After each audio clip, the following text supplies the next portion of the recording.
எதுவும் புரியாத போது வாழ்க்கை தொடங்குகிறது. எல்லாம் புரியும் போது வாழ்க்கை முடிகிறது. மற்றவர்களை பற்றி பேசும் சபையில் நீங்கள் அமராதீர்கள். ஏனென்றால் அங்கிருந்து நீங்கள் விலகிய பின் அடுத்த தலைப்பு நீங்கள்தான். பணம் கூட ஒரு சில இடங்களில் தான் தேவைப்படுகிறது. ஆனால் பொறுமை எல்லா இடங்களிலும் தேவைப்படுகிறது. மனமும் கண்ணாடியைப் போல்தான், உடையும் வரை யாரையும் காயப்படுத்துவதில்லை.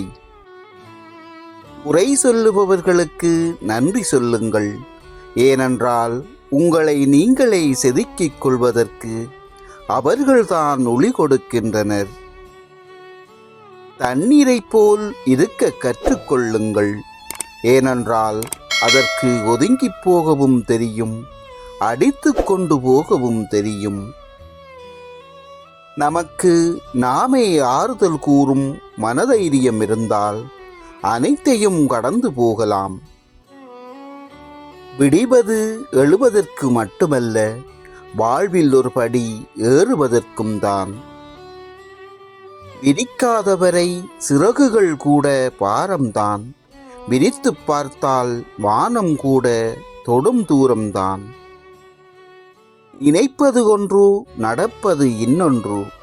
நாம் நடப்பதையெல்லாம் நல்லதாய் எண்ணிக்கொள்வோம். நாம் நினைப்பதும் ஒரு நாள் நிச்சயம் நடக்கும். வானவில் தோன்றும் போது வானம் அழகாகிறது. நம்பிக்கை தோன்றும் போது வாழ்க்கை அழகாகிறது. குறை சொன்னது யார் என்பதை இரண்டாவதாக பாருங்கள். சொல்லப்பட்ட குறை உங்களிடம் உண்டா என முதலாவதாக பாருங்கள். யாரையும் உடலாலும் மனதாலும் காயப்படுத்தாதீர்கள். இன்று நீங்கள் பலம் மிக்கவராக இருக்கலாம். ஆனால் காலம் அதை அப்படியே புரட்டி போட ஒரு நொடி போதும் காலம் உங்களை விட பலமிக்கது என்பதை மறந்து விடாதீர்கள். வார்த்தைகளில் மதிப்பு தெரிந்தவர்களோடு வாதம் செய். வார்த்தைகளால் வதம் செய்பவர்களோடு மௌனம் செய். அகந்தை அழிந்துவிட்டால் அடக்கம் தானாக வந்துவிடும்.